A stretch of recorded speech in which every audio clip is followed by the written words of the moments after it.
High, আজ থেকে আমাদের অন পেজ এসইওর পার্ট শুরু। তো অন পেজ এসইওটা এই টেকনিক্যাল এসইওটা যেরকম অন পেজের ভিতরে করতেছে, অন পেজটা এসইওটা আসলে অন পেজের ভিতরে, দুইটাকে অনেকে আসলে মিলাই ফেলে। তো এটা নিয়ে আসলে কমপ্লিকেটেড হওয়ার কিছু নাই। অন পেজে এসইওর ভিতরে টেকনিক্যাল বিষয় ব্যতীত যেই বিষয়গুলো থাকে ওইটাকে আসলে অন পেজ এসইও বলে। তো আজ আমরা আলোচনা করব অন পেজ এসইও গুলো কি এবং অন পেজ এসইওর ভিতরে কোন কোন কাজগুলো করতে হয় এই বিষয়গুলো নিয়ে। তো চলুন শুরু করা যাক।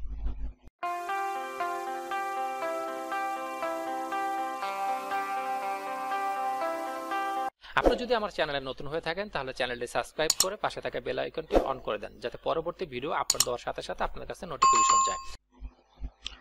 On page SEO,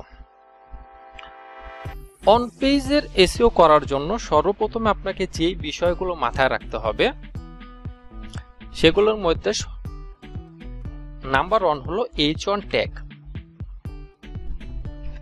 H1 tag অর্থাৎ একটা পোস্টে একটাই H1 ট্যাগ থাকবে, একের অধিক H1 ট্যাগ থাকা যাবে না।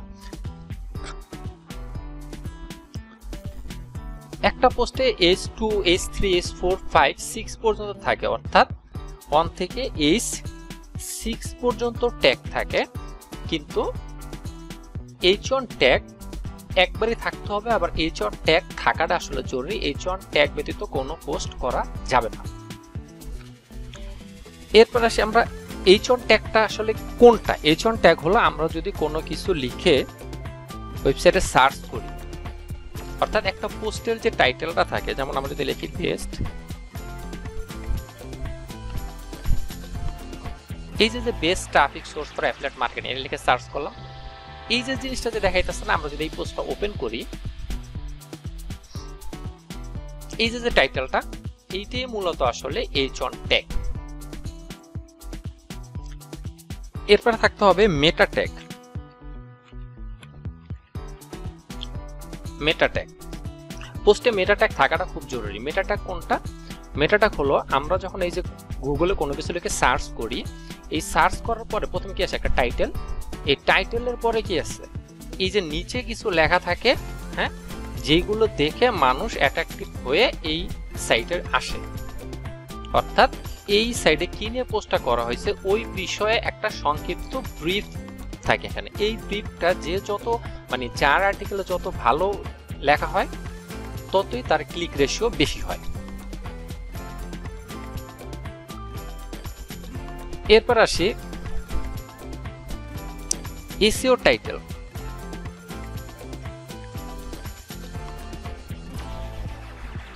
এসইও টাইটেল, এসইও টাইটেল কোনটা? এসইও টাইটেল হলো এই যে যেটা আছে না, এই যে আমরা যে কিওয়ার্ডটা লিখে সার্চ করলে সার্চ ইঞ্জিনে যে রেজাল্টগুলো দেখি, এই প্রথমে যে উপরে যে মোটা করে থাকে যেটা, এইটি আসলে এসইও টাইটেল।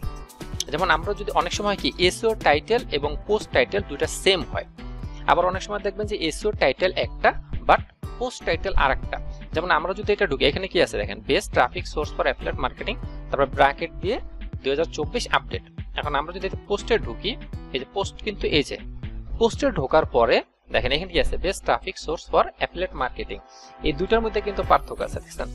তো এখানে তো সামান্য পার্থক্য, শুধুমাত্র ডেট দিছে, বাট এটার আরো অনেক কিছু দিয়ে পার্থক্য করা যায়। এইটা অনেক আই ক্যাচি রাখে যাতে ক্লিক রেশিওটা বাড়ে, মানুষ যত ওয়েবসাইটে আসে।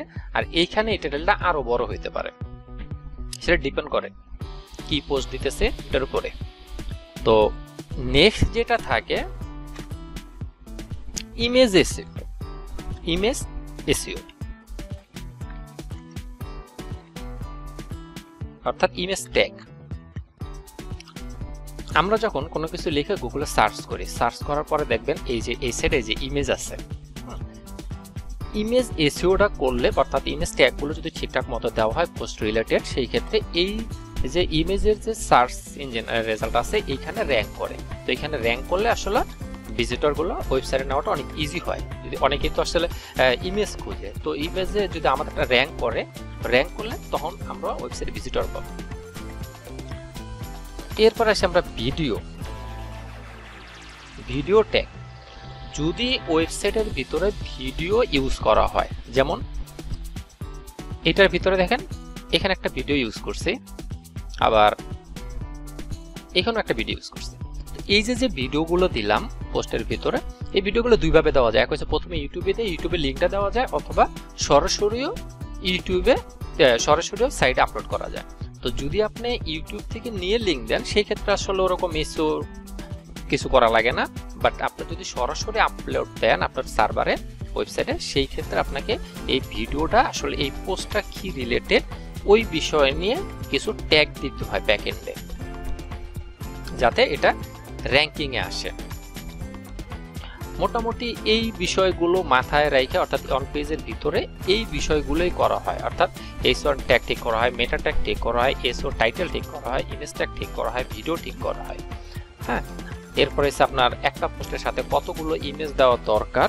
হ্যাঁ, এরপর আসলে আরেকটা জিনিস থাকে যে আপনার ফোকাস কিওয়ার্ড।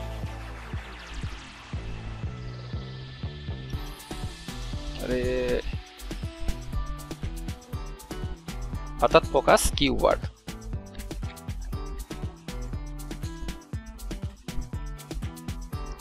ফোকাস কিওয়ার্ড অর্থাৎ একটা পোস্টের ভিতরে আপনার ফোকাস কিওয়ার্ডটা কতবার থাকবে সেটার একটা রেশিও।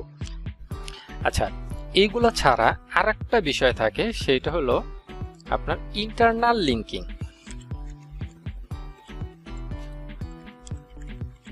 অর্থাৎ একটা পোস্টের ভিতরে রিলেটেড ইন্টারনাল লিঙ্কিং করা। যেমন এই যে ওয়েবসাইটের ভিতরে আমরা দেখবেন যে অনেক লিঙ্ক থাকে, যেমন এই যে একটা লিঙ্ক, এখানে যদি আমরা ক্লিক করি, ক্লিক করলে কিন্তু সেটা চলে যাবে অন্য একটা ওয়েবসাইটে চলে গেছে। এটাকে বলা হচ্ছে এক্সটার্নাল লিঙ্ক। হ্যাঁ, এক্সটার্নাল লিঙ্ক অর্থাৎ ওয়েবসাইটের থেকে বাইরে চলে যাওয়া। আর যদি এমন কোনো লিঙ্ক থাকে যেই লিঙ্কটাতে ক্লিক করলে ওয়েবসাইটের ভিতরেই থাকবে, অর্থাৎ অন্য কোনো একটা পোস্টে চলে যাবে, ওইটা হচ্ছে ইন্টারনাল লিঙ্ক। তো ইন্টারনাল লিঙ্ক থাকাটা আসলে খুব জরুরি, কারণ ইন্টারনাল লিঙ্ক যদি না থাকে সেই ক্ষেত্রে আপনার ওয়েবসাইট গুগল মনে করে যে আপনি তো আপনার ওয়েবসাইটে আসলে ইন্টারনাল লিঙ্কিং করেন নাই, তাহলে আপনি নিজেই গুরুত্ব দিতে আসেন না, সেই ক্ষেত্রে গুগল কেন গুরুত্ব দিবে? হ্যাঁ, তো এই জন্য ইন্টারনাল লিঙ্কিং করতে হবে।